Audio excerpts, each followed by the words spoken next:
আগস্টের আন্দোলনে সেনাবাহিনীকে সতর্ক করেছিল জাতিসংঘ। বিবিসির হার্ড টকে ভলকার তুর্ক। জুলাই আন্দোলনে শিক্ষার্থীদের বিরুদ্ধে অবস্থান, রুয়েটের এক শিক্ষক ও ৩ কর্মকর্তা বরখাস্ত।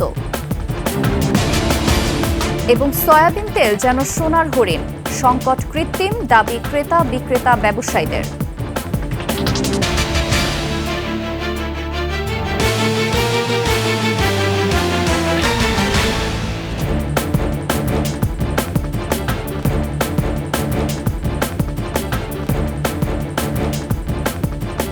শুনছিলেন সংবাদ শিরোনাম। আমন্ত্রণ ২১শে সংবাদে, সাথে আছি আমি ফাতেমা ফারজানা নির্জনা।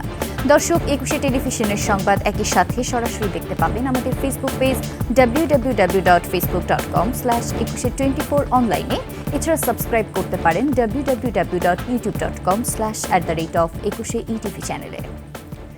বাংলাদেশে জুলাই আগস্টে ছাত্র জনতার আন্দোলনের সময় সেনাবাহিনীকে সতর্ক করেছিল জাতিসংঘ। ব্রিটিশ সংবাদ মাধ্যম বিবিসির হার্ড টক পডকাস্টে এমনটাই জানান সংস্থাটির মানবাধিকার বিষয়ক হাই কমিশনার ভলকার তুর্ক। বলেন, আন্দোলন দমন পীড়নে গেলে শান্তিরক্ষা মিশনে অংশ নেওয়া বন্ধ হয়ে যেতে পারে সেনাবাহিনীর। নাইম আহমেদের ডেস্ক রিপোর্ট। জুলাই আগস্টে ছাত্র জনতার আন্দোলন দমনে তৎকালীন শেখ হাসিনা সরকার তার অনুগত আইনশৃঙ্খলা রক্ষা বাহিনী ও গোয়েন্দা সংস্থার সদস্যসহ আওয়ামী লীগের নেতাকর্মীরা গুরুতর মানবাধিকার লঙ্ঘন করে। অভ্যুত্থান দমনে আইনশৃঙ্খলাকারী বাহিনীকে নির্বিচারে গুলি করার নির্দেশ দেন শেখ হাসিনা।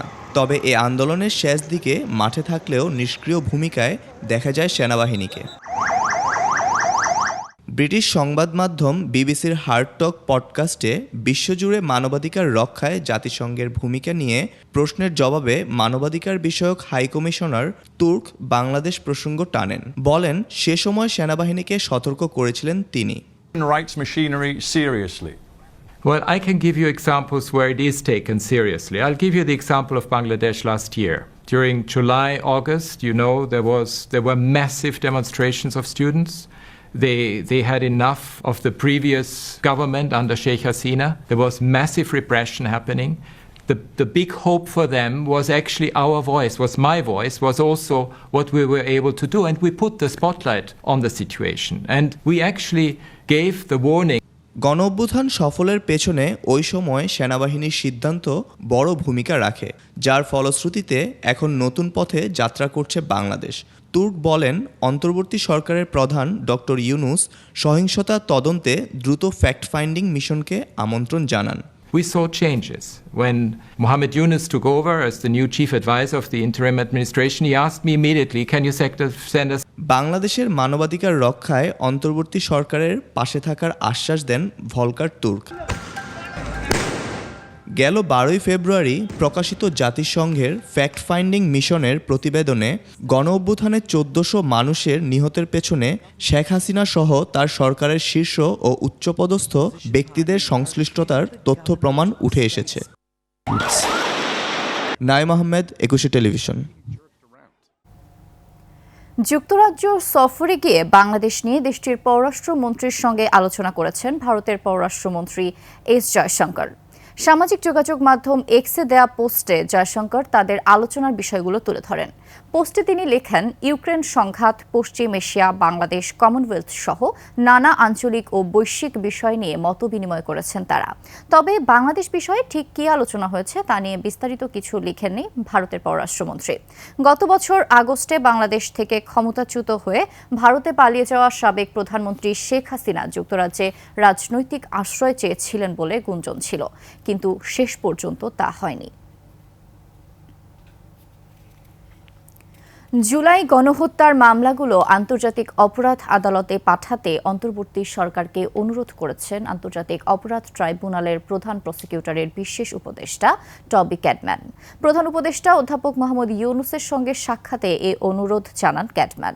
আন্তর্জাতিক অপরাধ আইন বিশেষজ্ঞ Toby Cadman Bosnia, Kosovo, Rwanda, Yemen, Syria ও ইউক্রেন নিয়ে কাজ করেছেন। জুলাই গণহত্যার বিচারের জন্য ঢাকা কিভাবে নেদারল্যান্ডসের হেগে অবস্থিত আন্তর্জাতিক অপরাধ আদালতে যাবে সাক্ষাতে সেই বিষয়ে বিস্তারিত আলাপ হয় তাদের। বাংলাদেশের ন্যায় বিচার চাওয়ার ক্ষেত্রে আন্তর্জাতিক সহযোগিতা ও ভূমিকা নিয়েও প্রধান উপদেষ্টার সঙ্গে আলোচনা হয় ক্যাটম্যানের। জুলাই আন্দোলনে শিক্ষার্থীদের বিরুদ্ধে অবস্থান নেয়া, আন্দোলন দমনের সংশ্লিষ্টতা এবং কর্মস্থলে অনুপস্থিত থাকার অভিযোগে রাজশাহী প্রকৌশল ও প্রযুক্তি বিশ্ববিদ্যালয় রুয়েটের আওয়ামীপন্থী এক শিক্ষক ও ৩ কর্মকর্তাকে বরখাস্ত করা হয়েছে। বৃহস্পতিবার রাতে বিশ্ববিদ্যালয়ের সিন্ডিকেট সভায় এই সিদ্ধান্ত নেওয়া হয়। সভা শেষে জনসংযোগ দপ্তরের উপপরিচালক গোলাম মুর্তুজা সংবাদ বিজ্ঞপ্তিতে জানান, বরখাস্ত হওয়া রসায়ন বিভাগের সহকারী অধ্যাপক সিদ্ধার্থ শঙ্কর সাহা রাজশাহী মহানগর স্বেচ্ছাসেবক লীগ নেতা। এছাড়া বাকি ৩ কর্মচারী হলেন বিশ্ববিদ্যালয়ের প্রকৌশল শাখার সহকারী প্রকৌশলী ও রুয়েট ছাত্রলীগের সাবেক সভাপতি নাইম রহমান নিবিড়, পদার্থবিদ্যা বিভাগের ডাটা প্রসেসর ও কর্মচারী সমিতির সাবেক সভাপতি মহিদুল ইসলাম এবং পরিকল্পনা ও উন্নয়ন দপ্তরের প্রকৌশলী ও ছাত্রলীগের সাবেক আহ্বায়ক প্রকৌশলী হারুনুর রশিদ।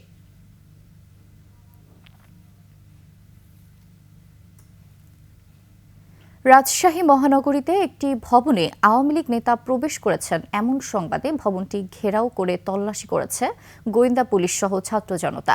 বৃহস্পতিবার রাত 11টার দিকে দড়িক হরবোনা মোড়ে ভবনটির ৫ম তলার একটি ফ্ল্যাটে তল্লাশি করা হয়, তবে সেখানে কাউকে পাওয়া যায়নি।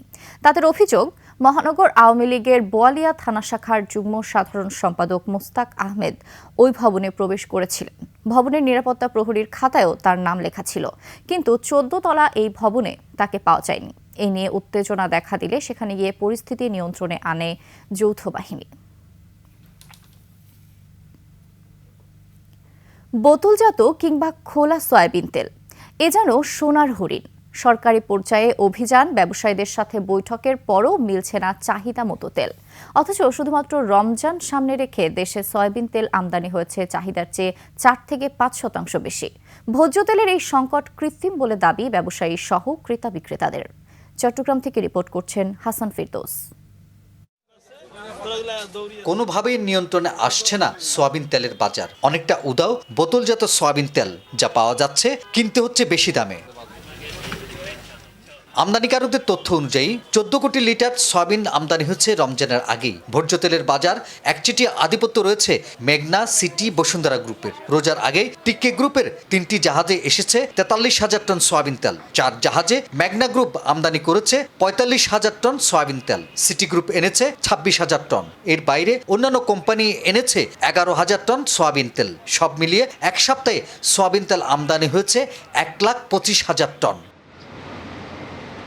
ট্যারিফ কমিশনের তথ্য অনুযায়ী দেশে প্রতি মাসে সয়াবিনের চাহিদা 87,000 টন। রমজানে চাহিদা কিছুটা বাড়ে। এনবিআর এবং কাস্টমস হাউসের তথ্য অনুযায়ী চলতি বছরের জানুয়ারিতে দেশে সয়াবিন তেল আমদানি হচ্ছে 1,17,000 টন, যা গত 6 বছরের মধ্যে মাসিক হিসাবেই সর্বোচ্চ। এছাড়াও সয়াবিন তৈরির কাঁচামাল সয়াবিন বীজ আমদানি করা হয় 3 লাখ টন, যা থেকে সয়াবিন উৎপাদন করার কথা 45,000 টন। 3,42,500 মেট্রিক টনের মতো তেল গত শুধু জানুয়ারি এবং ফেব্রুয়ারি এই 2 মাসে এসছে। গতবারের সাথে যদি আমরা তুলনা করি তাহলে 4 to 5% বেশি এসছে। ভোজ্য তেলের আমদানি বাড়লেও বাজারে কেন এর প্রভাব পড়ছে না, এমন প্রশ্নের জবাবে ব্যবসায়ীদের দাবি, আমদানিকারক, মিল মালিক এবং ডিলারদের কারসাজিতে বাজারে ভোজ্য তেলের কৃত্রিম সংকট তৈরি হয়েছে। রমজান আসার আগেই এক শ্রেণীর লোক এইগুলাকে নিয়ে কারসাজি করে বাজারে নিজস্ব ফায়দা লোটার চেষ্টা করে। মিল কর্তৃক তাদের একটি গ্যাপ সৃষ্টি হয়েছে, যার কারণে বিশেষ করে যে ভোজ্য তেলের যে বোতলজাত সেটি মার্কেটে তারা সরবরাহ করছেন না। এদিকে ভোজ্য তেলের বাজার সহনীয় পর্যায়ে রাখতে চট্টগ্রাম সিটি কর্পোরেশন পৃথক অভিযান চালাচ্ছে নগরীর বিভিন্ন বাজারে। সিটি কর্পোরেশন ও জেলা প্রশাসনের বেঁধে দেওয়া দামে ভোজ্য তেল বিক্রি করতে অভিযান অব্যাহত রাখার কথা জানিয়েছেন চট্টগ্রামের মেয়র। যে রেট আমরা বলেছি, এটা যতক্ষণ এটা 100% ইমপ্লিমেন্ট না হবে আমাদের এই অভিযান চলতে থাকবে। বাংলাদেশ ট্রেড অ্যান্ড ট্যারিফ কমিশনের হিসাব মতে বছরের দেশে ভোজ্য তেলের চাহিদা প্রায় 22 লাখ মেট্রিক টন। সর্ষে ও কুড়ার তেল মিলিয়ে দেশে উৎপাদিত হয় প্রায় 2.5 লাখ টন। বাকি যোগান আসে আমদানি করা পাম অয়েল এবং সয়াবিন তেল থেকে। হাসান ফিরদৌস, 21 টেলিভিশন, চট্টগ্রাম। দর্শক, এই মুহূর্তে চট্টগ্রামের কাজীর দেউরি বাজারে আছেন সহকর্মী হাসান ফিরদৌস। সয়াবিন তেলের সংকট সহ বাজার পরিস্থিতি জানতে সরাসরি চলে যাচ্ছি তার কাছে। ফেরদৌস, আমরা জানি বাজারে সয়াবিন তেলের দাম চড়া। আপনার কাছে এই বিষয়ে সবশেষ তথ্য কি আছে আমাদের জানাবেন, সেই সাথে রোজার অন্যান্য পণ্যের কি অবস্থা সেটাও জানাবেন। নিশ্চয়, আপনি যেমনটা বলছিলেন যে এই রমজানের যে সবচেয়ে যে সংকটটি সেটা হচ্ছে সয়াবিন তেলের। আমরা আমাদের রিপোর্টে বিস্তারিত সে বিষয়টা বলেছি, কিন্তু চট্টগ্রামের বাজারের জন্য এমন কোনো সুখবর এখনো পর্যন্ত নেই। এবং জেলা প্রশাসন এবং সিটি কর্পোরেশনের পক্ষ থেকে চট্টগ্রামের বিভিন্ন বাজারে গত কয়েকদিন ধরে টানা অভিযান চালানো হচ্ছে, যাতে করে যে বোতলজাত সয়াবিন তেল এবং সয়াবিনের যাতে সরবরাহটা স্বাভাবিক হয়। কিন্তু সেটিও কিন্তু খুব একটা দেখা যাচ্ছে না, এখনো পর্যন্ত সেভাবে মিলছে না। এখনো দোকানিদের সাথে যেটা কথা বলে আমরা জানতে পেরেছি সেটা হচ্ছে এরকমের যে ওইখানে সরবরাহটা কম হচ্ছে এবং মিল মালিক বা ডিলাররা যারা তেল সরবরাহ করে থাকেন তারা পর্যাপ্ত পরিমাণ যে বাজারে তেলগুলি সরবরাহ করার কথা সেটি তারা করছেন না।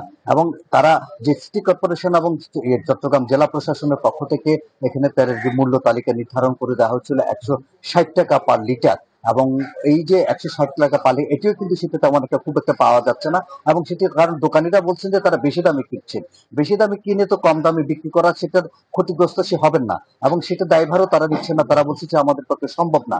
এবং এটি হচ্ছে যেখানে সরকারি মনিটরিং বারবারই যে কথাটা বলা হচ্ছে, যেখানে একটি বিশাল একটি চক্র সেটার সাথে জড়িত ভোজ্য তেল প্রক্রিয়ার সাথে, যে আমদানি প্রক্রিয়া থেকে শুরু করে মিল মালিক থেকে ডিলার করছে খুচরা আসা পর্যন্ত, সেখানে একটি চক্র। এবং এর আগে যারা মিল মালিকদের পক্ষ থেকে ট্যারিফ কমিশনে দাম বাড়ানোর জন্য তারা একটা প্রস্তাব পাঠানো হয়েছিল লিটার প্রতি 20 টাকা, সরকার সেক্ষেত্রে 8 টাকা বাড়িয়েছেন। এখন তারা আরেকটু যাতে বাজারে যাতে তেলের দাম আবার বাড়াতে পারেন, অনেকে বলছেন যে আমরা ক্যাবের সাথে কথা বলেছি, কনজিউমার অ্যাসোসিয়েশন অফ ক্যাব তারা অনেকে ব্যবসায়ীরা তারা বলছেন যে এই ক্ষেত্রে একটা দুষ্ট চক্র কাজ করছে। সরকারের এই জায়গাকে যদি মনিটরিং করা যায়, কঠোরভাবে দমন করা যায়, তাহলে কিন্তু সেই বাজারের জায়গা নিয়ন্ত্রণ করা অনেকাংশে সহজ হবে। আর এই তেলের সংকটের পাশাপাশি বাজারে যে রমজানের যে অন্যান্য সামগ্রী সেগুলো কিন্তু অনেকটা স্বাভাবিক আছে, যেখানে ছোলা বা নিত্য সামগ্রী, চিনি বা অথবা পেঁয়াজ কিন্তু সেখানে বিক্রি হচ্ছে যে যেটা ভারতীয় পেঁয়াজ সেটা 75 টাকা, দেশি পেঁয়াজ 55 টাকা। সবজির দাম খুব একটা স্বাভাবিক, মানুষের স্থিতিশীলতা। কিন্তু সবচেয়ে বড় সংকট হচ্ছে তেলের। অন্যান্য যে জিনিসগুলো নিত্য প্রয়োজনীয় সেটির তেমন একটা এখনো পর্যন্ত সেভাবে অস্থিতিশীল অবস্থা দেখা যায়নি। মোটামুটি মানুষের ক্রয় ক্ষমতার মধ্যে আছে বলে আমরা ব্যবসায়ী এবং ক্রেতা ব্যক্তিদের সাথে কথা বলেছি। ফলে এখন যে বিষয়টা সরকারের যখন খুবই দরকার সেটা হচ্ছে তেলের বাজারটি নিয়ন্ত্রণ করা। এ ছিল আমার কাছে সর্বশেষ অবস্থা। নির্ঝর। ফেরদৌস, ধন্যবাদ আপনাকে। দর্শক, আমরা চট্টগ্রাম থেকে যুক্ত ছিলাম হাসান ফেরদৌসের সাথে, জানাচ্ছিলেন রোজার বাজার পরিস্থিতি। সয়াবিন তেলের দাম না কমলেও অন্যান্য পণ্যের দাম স্বাভাবিক রয়েছে। নিচ্ছি সংবাদ বিরতি, যখন ফিরছি তখন অন্যান্য সংবাদের সাথে আরও থাকছে। দেশের দক্ষিণ পশ্চিমাঞ্চলে আবারও মাথাচাড়া দিচ্ছে নিষিদ্ধ চরমপন্থী নানা সংগঠন। আবারও আমন্ত্রণ 21 সংবাদে। নারায়ণগঞ্জে ঢাকা চট্টগ্রাম মহাসড়কে তেলবাহী ট্যাঙ্ক লরি চাপায় নিহত হয়েছেন মোটরসাইকেলের 2 আরোহী। এ সময় আহত হয়েছেন আরেক আরোহী। বৃহস্পতিবার রাত 11টার দিকে মদনপুর এলাকায় এই দুর্ঘটনা ঘটে। নিহতরা হলেন বন্দর মুরাদপুর এলাকার 2 বন্ধু শাওন ও শিমুল। পুলিশ জানায় চট্টগ্রামমুখী লেনে দ্রুত গতি আসা তেলবাহী ট্যাঙ্ক লরির সাথে উল্টো পথে আসা মোটরসাইকেলের সংঘর্ষ হয়। এ সময় মোটরসাইকেলে থাকা 3 আরোহীর 2 জন ঘটনাস্থলেই মারা যান। আহত অবস্থায় অপরজনকে উদ্ধার করে হাসপাতালে পাঠান স্থানীয়রা। ট্যাঙ্ক লরিটি জব্দ করা হলেও পালিয়েছে চালক হেলপার।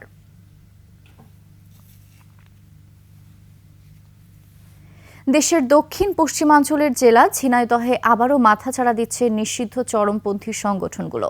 সম্প্রতি পূর্ব বাংলার কমিউনিস্ট পার্টির আঞ্চলিক কমান্ডার হানিফ সহ 3 জনকে হত্যার পর ফের অবস্থান জানান দিয়েছে তারা।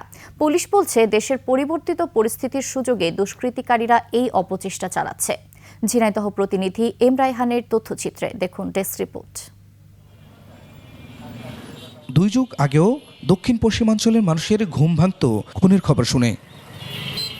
সে সময় এসব এলাকায় আধিপত্য ছিল বাংলাদেশের বিপ্লবী কমিউনিস্ট পার্টি, হক গ্রুপ, পূর্ব বাংলার কমিউনিস্ট পার্টি, জনযুদ্ধ, সর্বহারা পার্টি, কামরুল গ্রুপ, শ্রমজীবী মুক্তি আন্দোলন ও জাসদ গণবাহিনী সহ নিষিদ্ধ ঘোষিত চরমপন্থী সংগঠনগুলোর।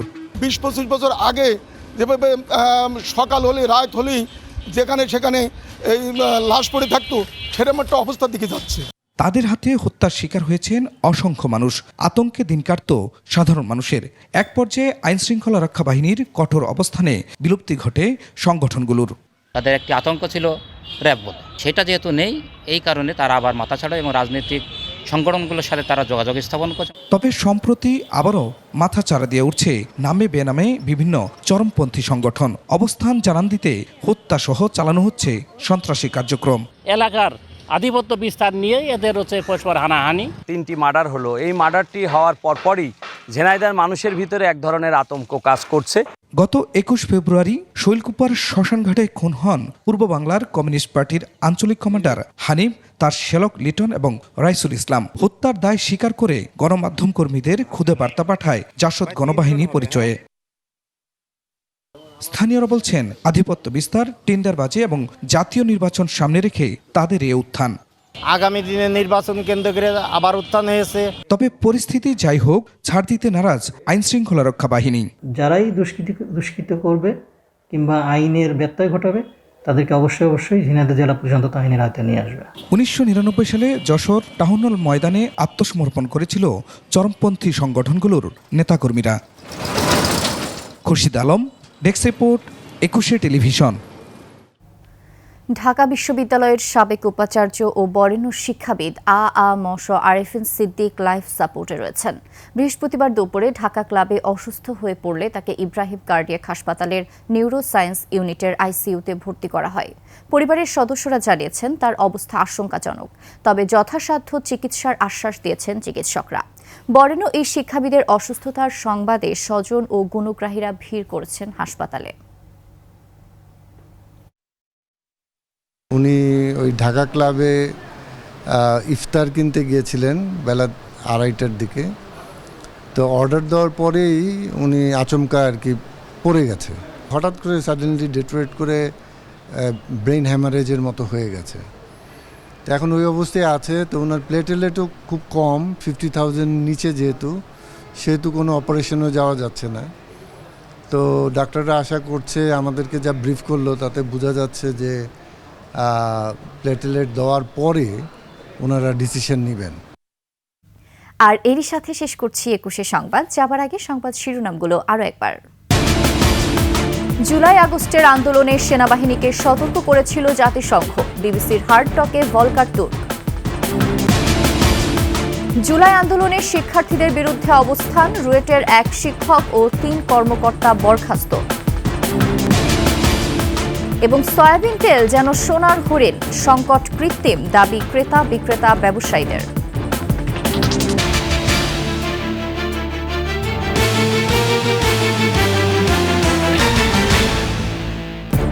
সর্বশেষ সংবাদ জানতে ডায়াল করুন 2021 নাম্বারে আর ভিজিট করুন 21-tv.com ওয়েবসাইটে। ফেসবুকেও ভিজিট করতে পারেন www.facebook.com/2124 অনলাইনে।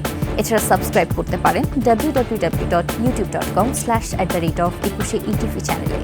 এতক্ষণ সঙ্গে থাকার জন্য ধন্যবাদ। পরবর্তী সংবাদ বেলা 11টায় দেখার আমন্ত্রণ রইল। 21-এর সাথেই থাকুন।